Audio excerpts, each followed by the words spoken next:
Police say they chased the suspects to this area of the Desire neighborhood after they opened fire uptown. Aside from the street lights here on West End Boulevard, it's pretty dark once the sun goes down. Right now his family and relatives and as well as attorney are showing us video of him actually in Texas at the time of the shooting. Police records show that this shooting happened around 6:15.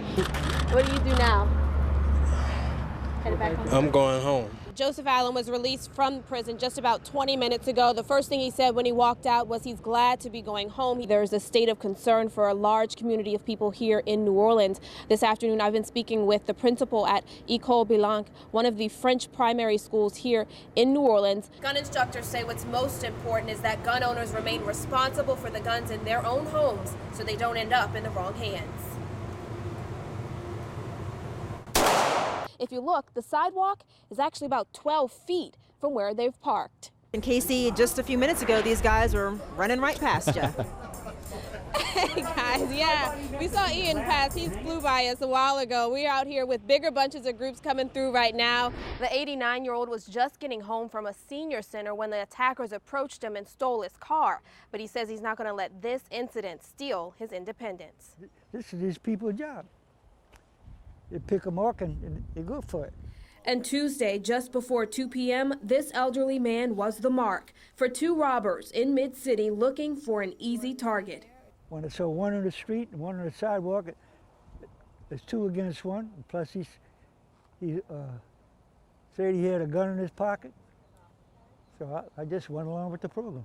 He gave them his phone, $50 in cash, and the keys to his 2002 Buick Regal. They gave him back his house key, but he says they were gone as quickly as they appeared. You see the tire tracks? That's how fast he took off. I wish I had a pipe and bust him in the head. Or my little pistol, or shoot him. A day after being robbed outside his home, he says he's not scared, but being careful. And this won't force him out of his lifelong neighborhood. Hell no, they ain't gonna make me move out of my house. But one woman who's new to the neighborhood is hopeful she's not the next target.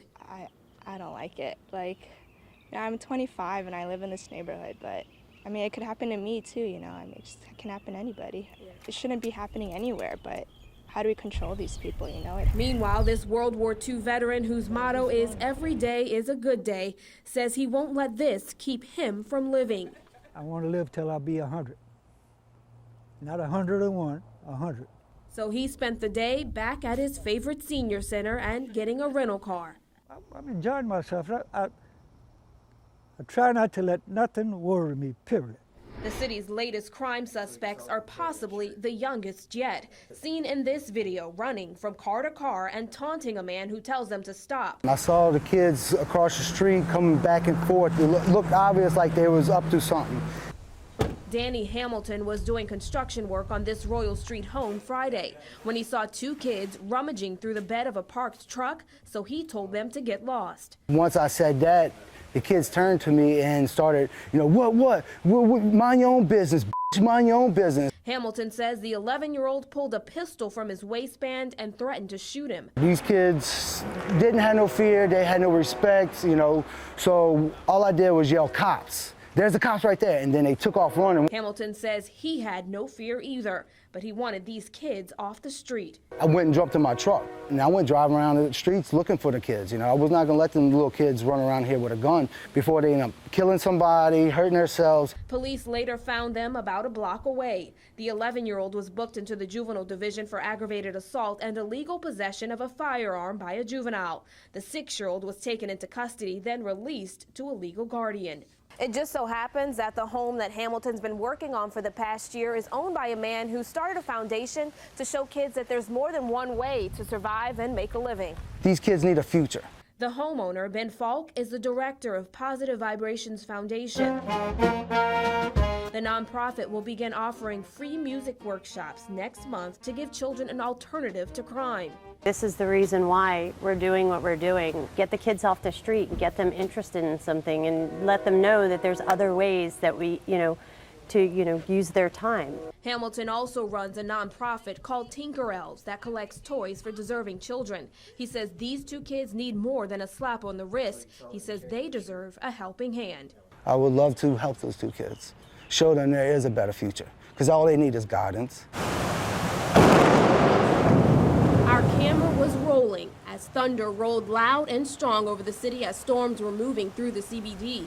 You can see the lightning creeping through the clouds in this shot from our sky cam. The storm caught some people off guard. We were coming back from dinner over on Magazine Street, and we ordered an Uber, and then we got stuck in the flood, and we had to get out and walk.